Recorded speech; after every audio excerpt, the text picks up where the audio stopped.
Good morning. I'm Pastor Wayne Robbins. I pastor Christ Church of the Canyon here in Wrightwood. Thank you for joining us today. I wish I could take my camera and point it around to my office, at least my desk here.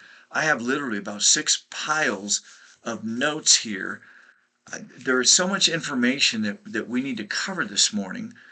And I think one of the difficulties with this time of year is we tend to just blast through things, right?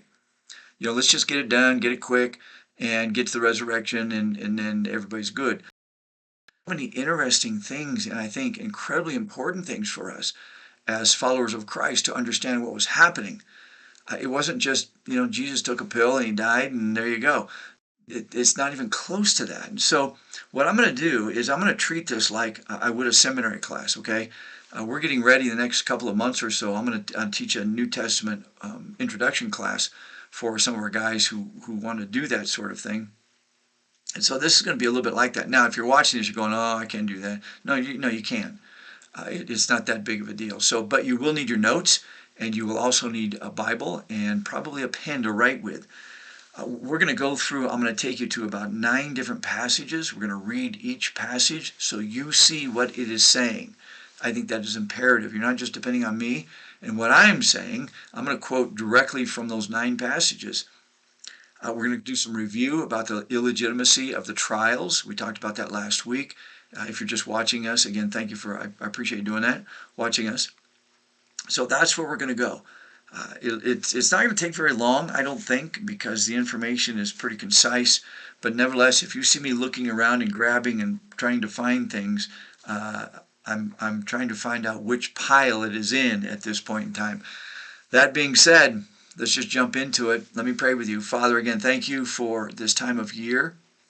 Thank you for your blessings, and thank you, Father, for your Son, Jesus Christ, who gave his life for us that we might have eternal salvation, eternity with you, that you offer it freely. Salvation is free, and we just have to ask for it. So, Father, thank you. I pray for those who are watching, Lord, that you would bless them. I pray, Father, that you would encourage them. I pray that you would challenge them this time of year to be bold in their relationship with other people. 4 billion Christians will be talking about Easter. And we need not hide our faces. We need not be quiet. So thank you. Father, too, we're mindful of those pastors and churches that are in Iran right now and in the Middle East. I pray, Father, for them that they would be bold.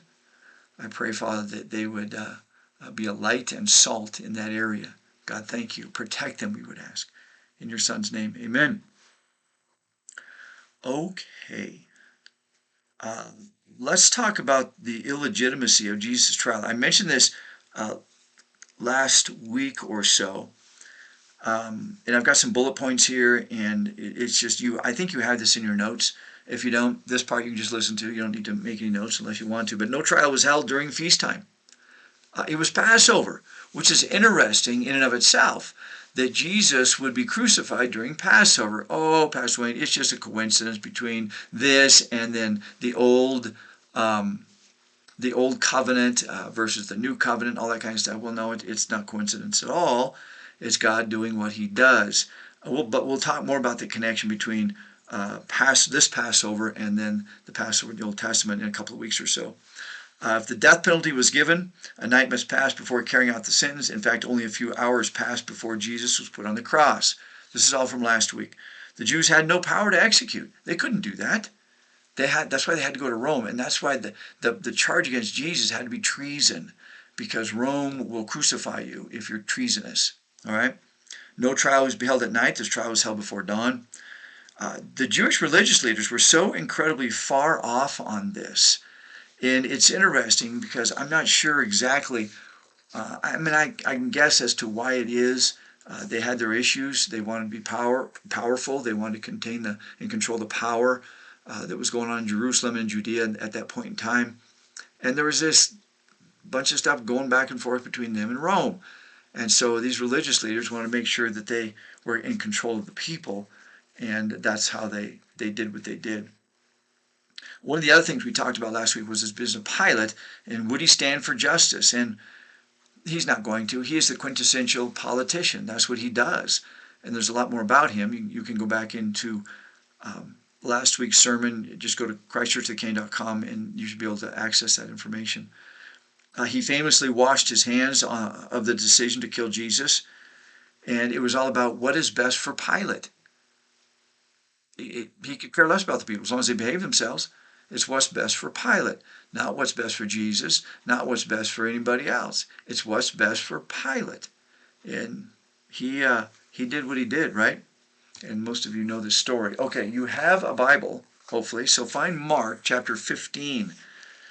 All of the Gospels talk about this, where we're at this morning, and specifically what is going on with Jesus. He stands. Last week he stood before the high priest. He stood before Herod. He stood before Pilate. He went back to Pilate, or excuse me, Herod sent him back to Pilate, and he's back and forth. So we talked all about that last week. But my point in mentioning that is, you can find this business about what took place prior to his actual crucifixion, when Jesus ended up on Golgotha, right? This is Gethsemane to Golgotha, in all of the passages. And some of them, it's pretty interesting because some of them talk very specifically about certain things.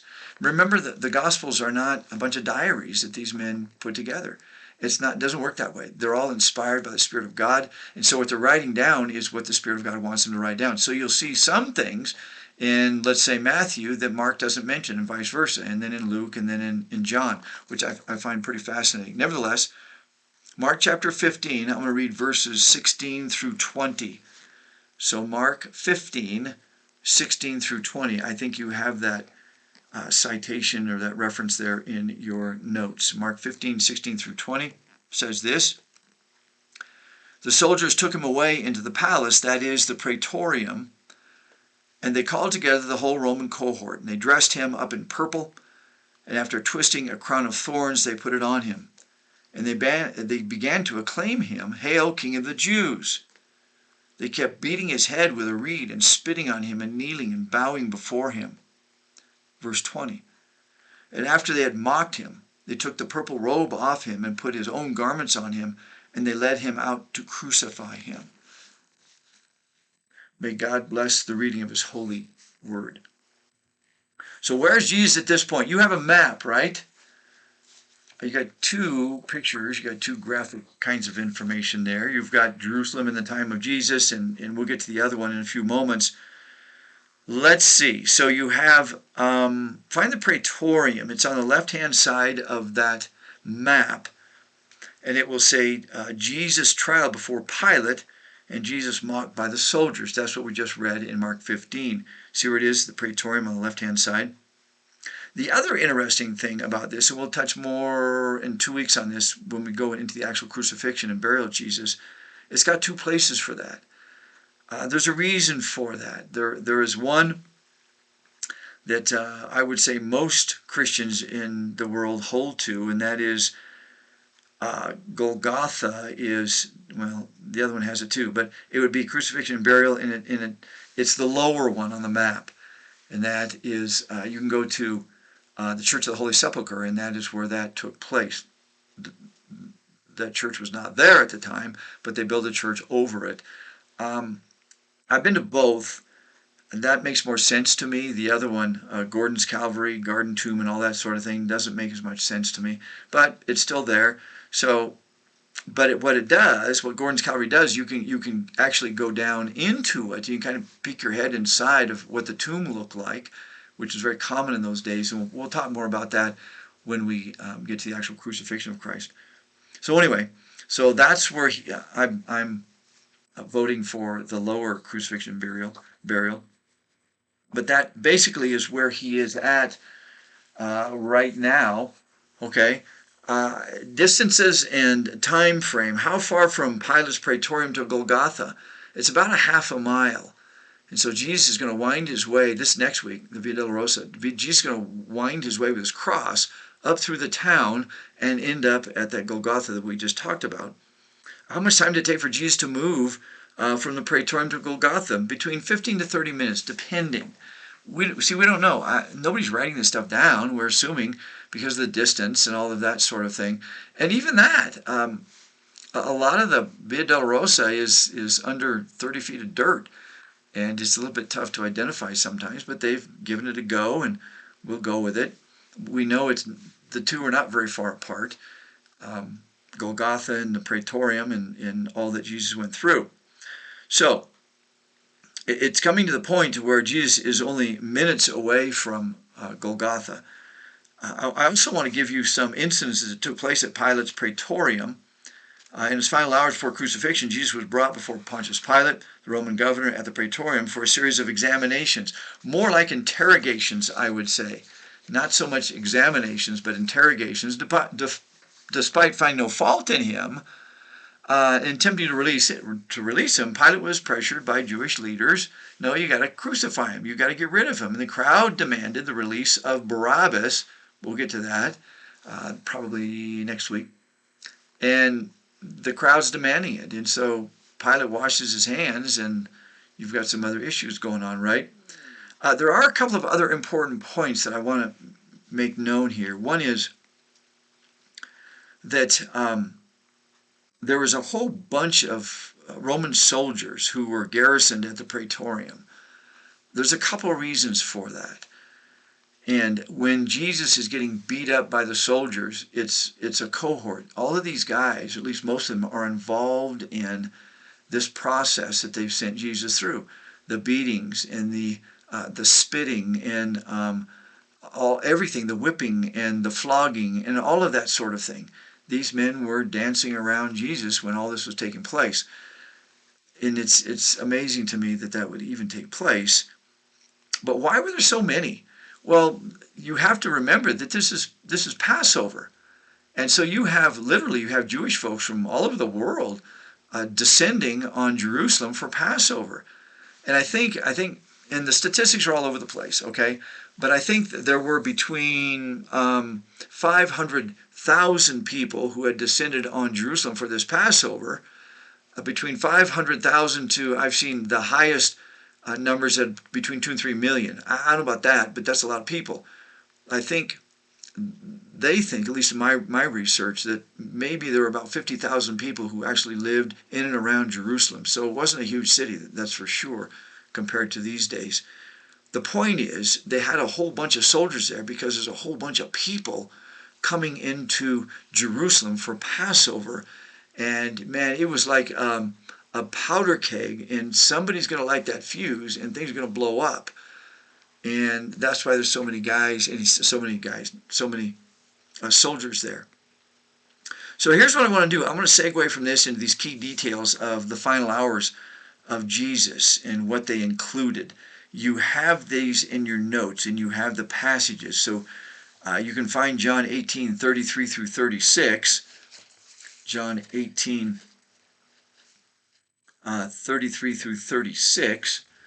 And I'm going to read that passage, all 1, 2, 3, 4 verses, and we'll just talk about it a little bit. We'll move down through it just like a seminary class would do, right? And this will be great. I think you'll enjoy it. Okay? So John 18:33 says this: Therefore Pilate entered the Praetorium again and summoned Jesus and said to him, "You are the king of the Jews?" ? Jesus answered, "Are you saying this on your own, or did others tell you about me?" Pilate answered, "I am not a Jew, am I?" He's saying, "I'm not Jewish. Why should I know about these things? Your own nation and the chief priests handed you over to me. What have you done?" Jesus answered, "My kingdom is not of this world. If my kingdom were of this world, my servants would be fighting so that I would not be handed over to the Jews. But as it is, my kingdom is not of this realm." Jesus' point is, you don't see anybody fighting for me, do you? So what's all the hubbub about, right? It was an interrogation. Pilate questioned Jesus about being the king of the Jews, to which Jesus replied that his kingdom is not of this world. It's not what Pilate was used to at all. And my guess is he's incredibly confused in regards to why Jesus is even standing there in front of him. Okay, let's go to the next passage. Matthew 27, verse 19. Matthew 27:19. And while he was sitting on the judgment seat, his wife, that's Pilate, while he was sitting on the judgment seat, his wife sent him a message saying, quote, see that you have nothing to do with that righteous man. That's a reference to Jesus. For last night I suffered greatly in a dream because of him. Now we could go in all kinds of directions with that. The problem is we don't know a whole lot about it. And so it's just conjecture on our part. And I don't want to do that. We can talk about it for a second, but Pilate's wife sent a message urging him not to harm Jesus, whom she called a righteous man. Don't do anything. Now we know, because of how this turns out, that he apparently wasn't listening to her. So, guys, I would encourage you to listen to your wives. When she says, don't do it, right? And I think that's important for us to spend time and make sense out of what our wives are saying. All right. Let's go to, no, let me stop there for, well, I'll get to Mark. Let's go to Mark. Mark 15, 16 through 20. I want to make a point about the scourging and all that sort of thing. So Mark 15, 16 through 20 says this, verse 16. Now the soldiers took him away into the palace, that is the praetorium, and they called together the whole Roman cohort. I just mentioned that a moment ago. A cohort is 480 men that were garrisoned there. And they dressed him in purple, and after twisting together a crown of thorns, they put it on him. Let me stop there for a second. A lot has been made just about the purple robe that he was wearing and all of that sort of thing. I just don't have time for all of it. I wish I did. So I'm sure if you Googled it, you would get some pretty interesting information about it. Probably even you YouTubed it, and it'd be some pretty cool information. Verse 18, and they began saluting him, Hail, King of the Jews! They were mocking him. And they repeatedly beat his head with a reed, and they spit on him, and kneeling, they bowed down before him. Nice guys. But you would expect nothing less from soldiers, hardened soldiers, that didn't want a riot taking place. Verse 20, and after they had mocked him, they took the purple cloak off of him and put on his own garments, and they led him out to crucify him. So let's talk about the business of the scourging for a second. To satisfy the crowd, Pilate ordered Jesus to be severely whipped or scourged, after which soldiers mocked him with a crown of thorns and a purple robe. If you go into some detail about the scourge, it's pretty hardcore stuff. In fact, it was a whip with embedded metal or bone used to tear flesh, often preceding crucifixion. I'm going to take you to a picture in a few moments, and you can see the results of the scourge and that flogging that took place on Jesus. So the next passage, John 19:5. Matthew, Mark, Luke, John 19:5. John 19:5 reads, Jesus then came out wearing the crown of thorns and the purple robe, and Pilate said to them, Behold the man. The Latin term is esse homo. Pilate brought a battered Jesus out to the crowd saying, Behold the man. That's the word. That's the Latin phrase, esse or esse homo. Behold the man. Mockingly, he's saying, look at your so-called king now. Look at your so-called king now. Behold the man. That's problematic, isn't it? Yes, it is. Okay, let's go to Mark 15:17 now. Mark 15:17. Matthew, Mark 15:17. And they dressed him in purple. After twisting together a crown of thorns, they put it on him. The purple robe was placed on Jesus by the soldiers, by the Roman soldiers, first and foremost a mocking of his claimed kingship as King of the Jews.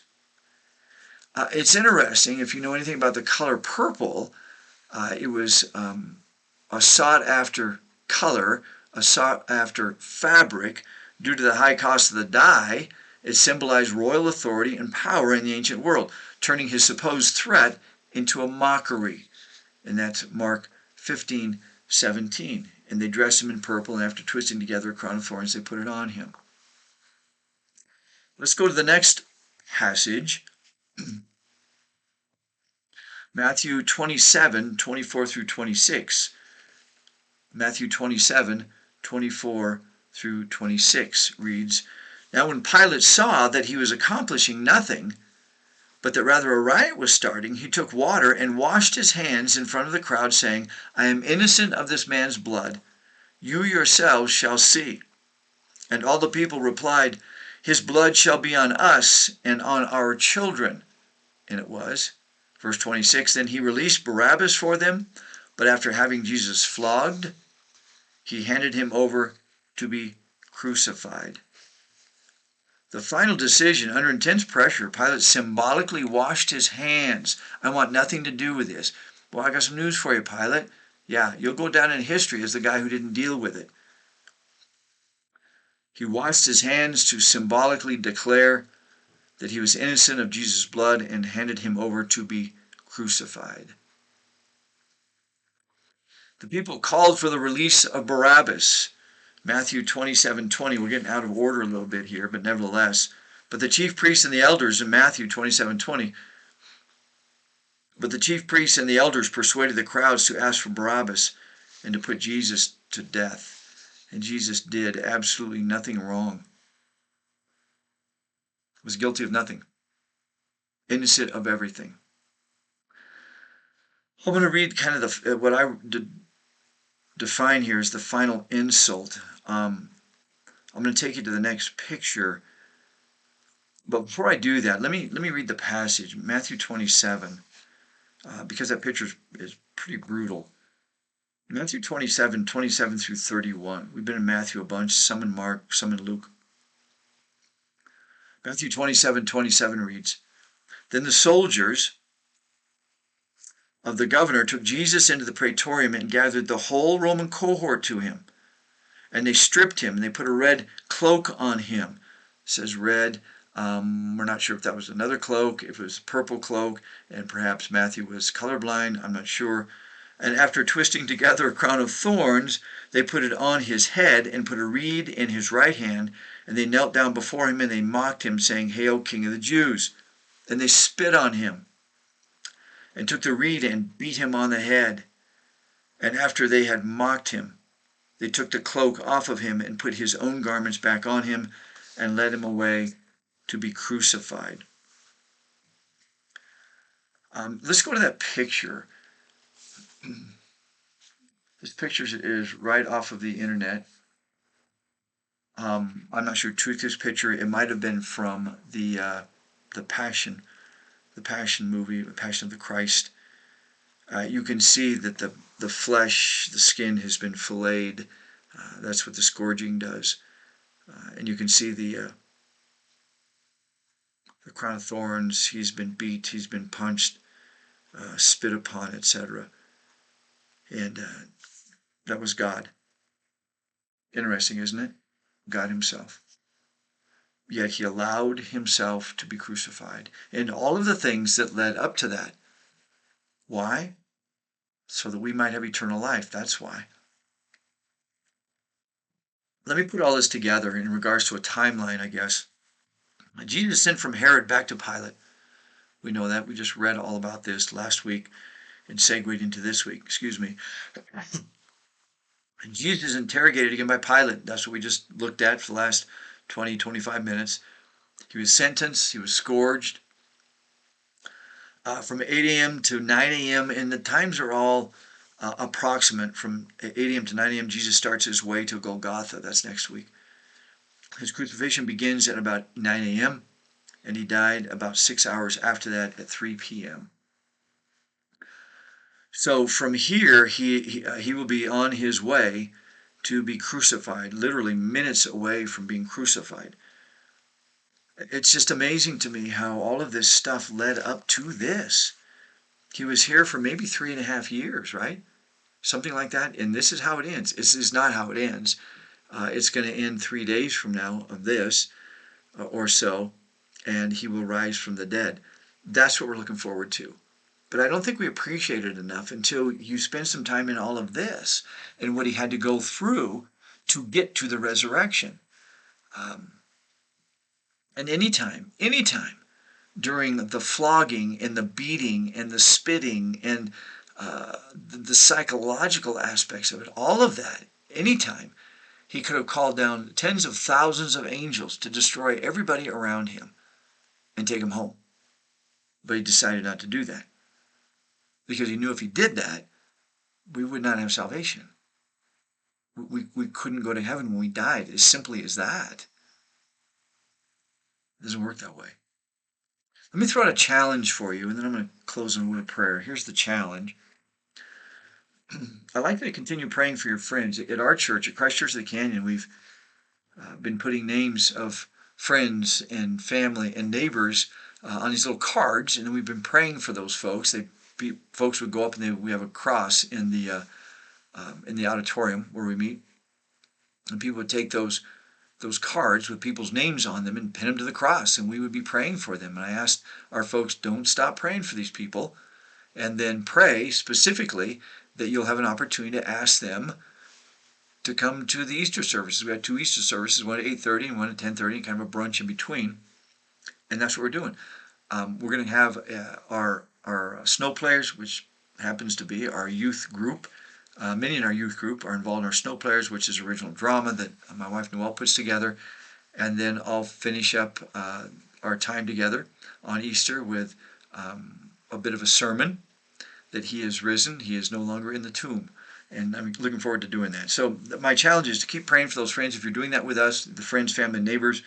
And I would also encourage you to read Mark 15 and 16 regularly over the next couple of weeks. Regularly, every day, every other day.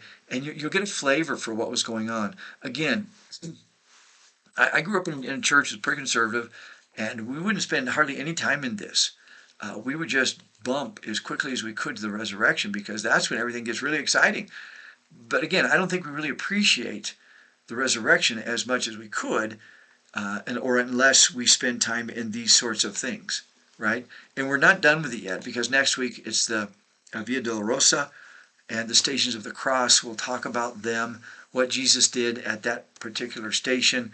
It's not just a straight walk. They have him going all over the city, and they did it for a reason. And the reason why they had him do that, he's surrounded by Roman guards, and the chief priest, the high priest, and all of his cronies are following this process to make sure it comes to the end that they want it to come to, which is crucifixion. But one of the reasons why the Romans would do this, and again, we'll go into that next week a little bit more. They're sending a message to all of the people who are living in Jerusalem that if you do not behave yourselves and do what Rome is asking you to do, this will be you next week on the cross. And so there's reasons why people are doing these kinds of things. But again, that's next week. We'll talk more about that next week. Well, I hope you have a great week. I hope this has encouraged you. I hope that it has, in a sense, whetted your appetite in regards to all of the things that led up to the crucifixion. Now may the Lord bless you and keep you, make his face shine upon you and be gracious to you. May the Lord lift up his countenance upon you and give you peace. Amen. God bless you, especially during this Easter time, especially in regards to what has taken place. I would encourage you, ask people what they're doing on Easter, where they're going for Easter. You get together with family, going to church. Oh, you don't have a church to go to? How about you come to my church? There you go. And folks will say either yes or, maybe next time. Okay, maybe next time.